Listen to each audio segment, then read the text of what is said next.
presented by Shruti Films Maithili। अरे बंसी गौरव किधर हो? जी सर। आओ थोड़ा। हाँ कहिए ना सर। देखो पूरे देश में कोरोना का कहर बढ़ता जा रहा है। हम कुछ दिन के लिए फैक्ट्री बंद कर रहे हैं। क्या? तुम लोग ऐसा करो कि अपने अपने गांव चले जाओ। जैसे ही लॉकडाउन खुलेगा वैसे ही तुम लोगों को वापस बुला लेंगे। अरे सर ऐसा मत कीजिए सर, हमारा परिवार भूखले मर जाएगा। हे भैया समझाओ न तो कनी। देखिए सर, हम आपको हाथ जोड़ के कहते हैं, पिछले बार भी आए थे आप सब भगा दिए। सर कहाँ से हम सब क्या करेंगे सर, काम कर रहे हैं तो थोड़ा करने दीजिए कुछ दिन और सर, नहीं तो मर जाएंगे, हमारे पूरा परिवार सब भूखा मर जाएगा सर। मेरे बात सुनिए सर, समझिए मेरे बात। अरे बात समझो यार, समझ क्यों नहीं रहे हो?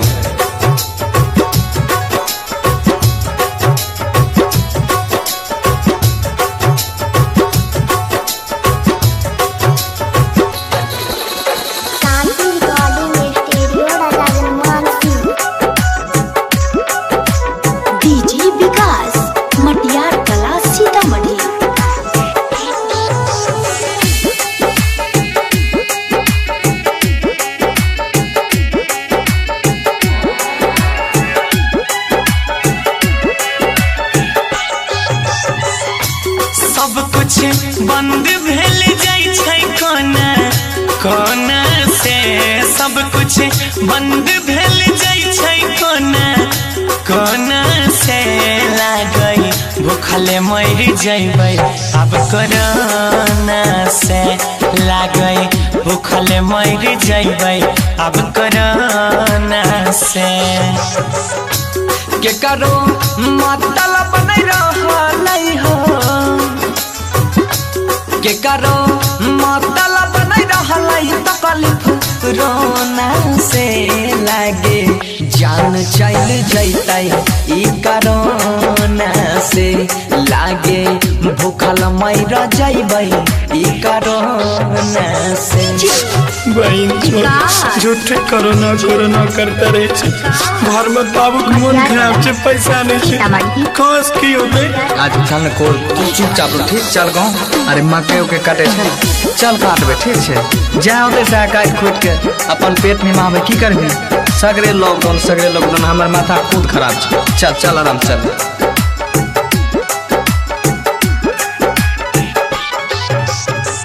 ढेर दिन के बाद करे आइली रही काम हो, कुछो नहीं कमलिए उलटे घूम के जाई छी गाम हो। अरे भाई इतना धूप में आप लोग कहाँ जा रहे हैं? कहाँ से आ रहे हैं? हाँ ढेर दिन के बाद करे आइल रही है काम हो, कुछो नहीं कमलिए घूर के जाई छी गाम हो। जान बचबे न पैबै चांदी, जान बचबे न पैबै चांदी सोना से। लागई जान चल जैतै ई कोरोना से, लागई भूखले मर जइबै अब कोरोना से।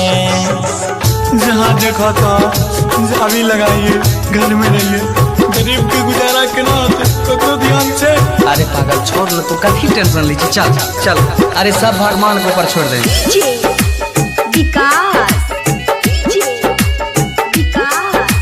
मटियार कला सीतामढ़ी, मटियार कला सीतामढ़ी।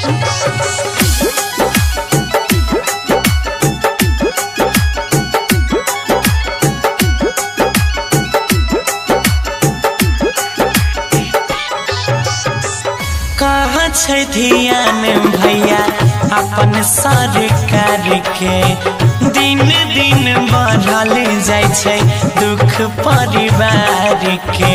अरे हाल खराब भए गेलो, चल चल चुप चल आराम से। कहाँ छै ध्यान भैया अपन सरकार के, दिन दिन बिगड़ल जाइ छै हालत परिवार के। गौरव कहै छ कुछ नहीं है ता रोना से, बनसी कहै छ कुछ न होतै रोना से। सोनू जान चल जैतै अब कोरोना से, लागै सब मर जैबै अब कोरोना से। शांति रिकॉर्डिंग स्टूडियो राजा जनमानसी।